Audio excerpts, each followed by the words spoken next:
Y abrimos nuestra habitual sección del Mundo en Guerra y para ello saludamos ya al militar en excedencia, analista en seguridad y defensa, Bruno Navarro. Bruno, muy buenas noches. Buenas noches. Bueno, hemos conocido que Rusia va a entregar misiles a Siria como castigo por el último ataque de Israel, pero ¿cómo ha justificado Israel el derribo del avión? Esto es lo que se llama un incidente de fuego amigo, ¿no? Es decir, el que derriba mi avión es mi amigo, en este caso el que derriba mi avión ruso, nosotros rusos, si no es la defensa antiaérea siria, que son mis amigos, ¿no? Y esto nadie lo discute, es decir, son los sirios los que han derribado con misiles vendidos por los rusos el avión ruso. Israel dice que atacaron a objetivos de Hezbollah en Siria, con lo cual los rusos no tienen nada que decir porque hay un pacto en el que se permite esta acción.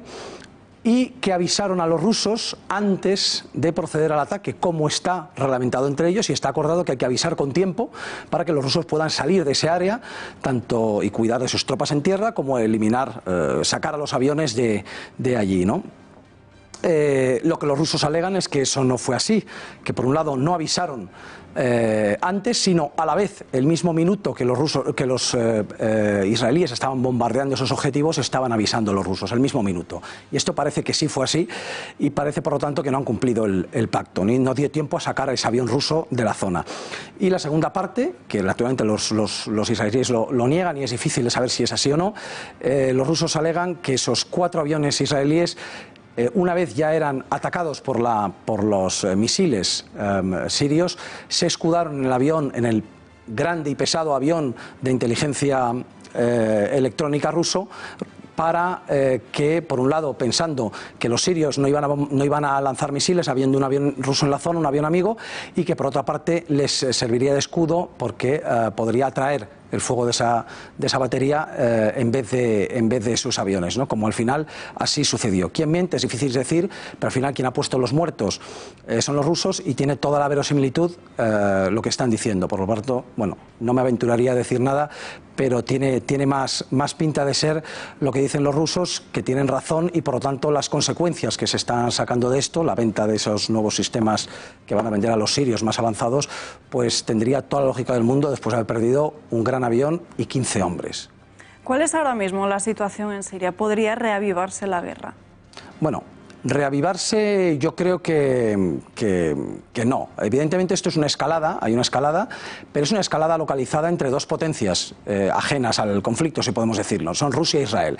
Y esto evidentemente va a sufrir, es decir, no va a reavivar el conflicto en sí, el conflicto sigue con sus más y sus menos en tierra, por así decirlo, sigue exactamente igual, pero esto lo que hace es complicar muchísimo, por la respuesta rusa, complicar muchísimo la acción israelí sobre Siria, que es una acción que lleva años produciéndose desde el inicio de la guerra, incluso desde antes, y ahora los israelíes lo van a tener mucho más difícil porque los rusos pues van a poner muchos más medios en manos de los sirios.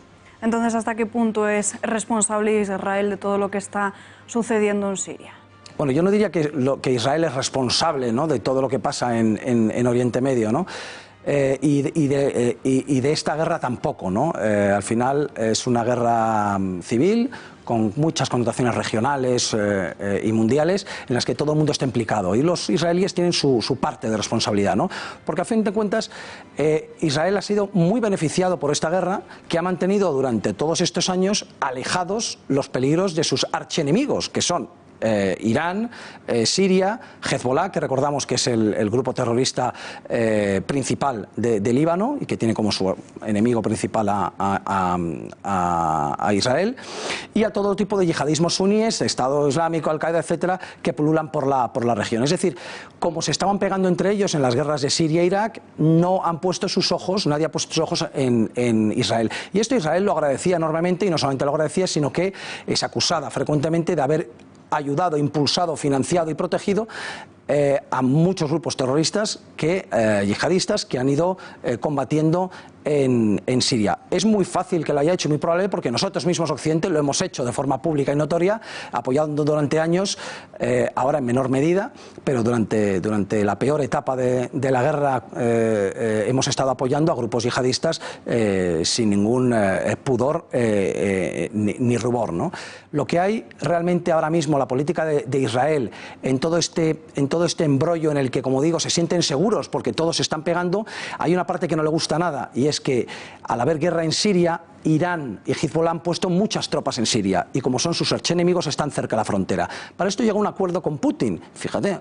Putin, Rusia, que ayuda a los sirios, sí, pero Israel le puso, digamos que llegaron a un acuerdo por el que Israel podía bombardear a gusto cualquier objetivo iraní o de Hezbollah, no de Siria, no del ejército sirio, pero cualquier objetivo de estos iraníes o Hezbollah en territorio sirio, previamente habiendo avisado con tiempo a los rusos y que solo fueran este tipo de objetivos. Además, los rusos se comprometían a alejar a las fuerzas chiíes extranjeras, por decirlo, de Hezbollah y de Irán, les tenía que alejar, mantener alejados, presionar a Bashar al-Assad para que estuvieran alejados de la frontera con Israel para evitar un posible ataque o invasión. Y también Rusia aceptó congelar la entrega que iba a ser inmediata en 2015 de los misiles S-300. Esos misiles que hoy van a llegar en 2 semanas, ya los compró Siria de forma normal a los rusos hace 3 años. Y sin embargo Israel consiguió que se congelara no la venta sino la entrega. Ahora los rusos han dicho, bueno, después de lo que nos habéis hecho, esa venta desde luego ya no se congela y vamos a proceder a entregarla. Pero como vemos, la intervención israelí sobre todo es de que se maten y si puedo ayudar mejor para protegerme yo, que nadie me ataque, y por otro lado de evitar cualquier tipo de crecimiento de Irán y Hezbollah en la región. ¿Podría Damasco desplegar un escudo antimisiles? Bueno, el escudo antimisiles Damasco lo va a tener ya, a ver, el S-200, que es con el que derribó al avión amigo, ya se puede considerar, es un misil antiaéreo, es decir, es un misil mixto, puede derribar aviones o misiles, ya lo es, pero era un misil de los años 60 y bueno, ahora va a tener el S-300, que es mucho más moderno, es de los años 70, pero ha sido muchas veces modernizado y es muy bueno. Luego está el S-400, que lo tienen allí, pero los rusos no lo están vendiendo, y es de 2007. Bueno, hablando de los S-300, con esos misiles sí que podemos considerar que ya tiene o va a tener un escudo antimisiles digno de comenzar a poder llamarse con ese nombre. Porque además le va a dotar de sistemas de control muy modernos, es decir, el misil está muy bien, pero tú tienes que tirarlo a algún sitio, tienes que ver a dónde, y el cielo tú miras y no ves nada, son los radares, son los sistemas de control los que te van a permitir decir, aquí hay un avión y es un avión malo, es un avión hostil. Y eso no lo tenía tampoco muy desarrollado, pero ahora se lo va a vender. Le va a vender unos sistemas, o le va a donar, o le va a entregar unos sistemas que van a poder hacer que los israelíes, que hasta ahora en muchas ocasiones no eran visibles, lo sean. Va a exponer a la aviación israelí a los sistemas sirios. Y por otra parte, una serie de contramedidas electrónicas, que significa, yo voy a verte, pero yo voy a hacer además que ese avión que te estoy viendo, no vas a poder tener la navegación, los GPS adecuados, no vas a poder comunicarte correctamente, ni recibir ni dar comunicación, transmisiones, ni vas a poder utilizar tus radares. Es decir, unas contramedidas electrónicas para dañar esos aparatos y que sean más vulnerables luego cuando les disparemos. Por lo tanto, todo eso va a ir en el paquete ruso. ¿Hasta qué punto será muy efectivo? Dependerá del número de misiles, porque aún no sabemos cuántos misiles les va a entregar realmente. Si son pocos, pues bueno, y si son muchos, hablaremos de otra cosa.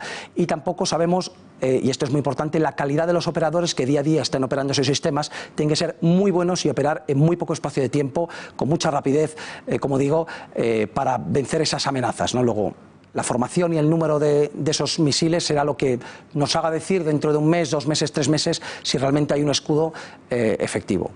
Tras 7 años de conflicto en Siria, ¿cómo es ahora mismo el mapa? Es decir, ¿controla el presidente al-Assad todo el territorio?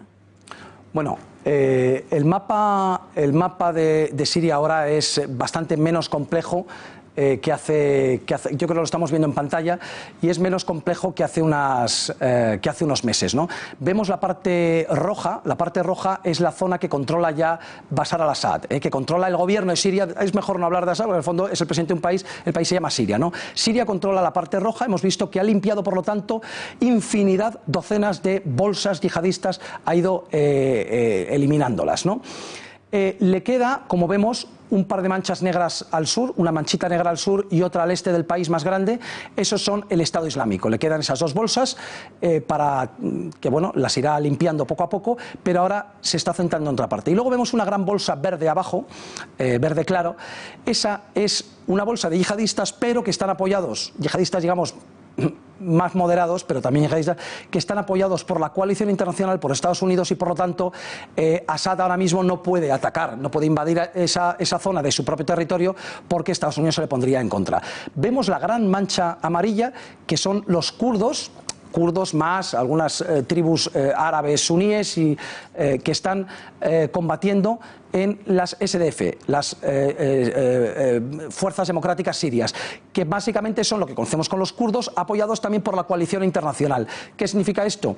Pues que tampoco Assad puede avanzar hacia el norte porque estos de color amarillo, estos kurdos apoyados por Occidente, pues Occidente no va a permitir, Estados Unidos fundamentalmente no va a permitir ningún ataque, luego tampoco puede ir por allí. ¿Y qué nos queda al norte? Al norte, aunque no se aprecia realmente el color, la mancha negra más al norte del todo, es donde ha invadido Turquía. Turquía ha invadido el norte de Siria, alegando defensa frente a los terroristas kurdos, y el caso es que tiene controlado ese norte del país. Y luego, lo que hay un poco más abajo de ese norte, que parece unido pero no lo está, es una gran bolsa yihadista, la famosa bolsa de Idlib, donde es verdad que Assad podría atacarla, pero hay una pega: está protegida por los turcos, es decir, los turcos dan protección a esa bolsa yihadista, y ahora mismo se ha llegado a un pacto. Es decir, ahora mismo ninguna de las tres fuerzas principales, ¿de acuerdo?, ni los turcos en el norte, ni los kurdos en el este, ni el gobierno sirio en el resto del país han llegado a sus máximos, prácticamente a sus máximos límites de expansión, y avanzar en un sentido o en otro significaría chocar con grandes potencias extranjeras, porque Siria está apoyada por Rusia. Luego probablemente tengamos una época un poco de calma en el futuro inmediato. Pues Bruno Navarro, muchísimas gracias por estar aquí con nosotros. Buenas noches. Buenas noches.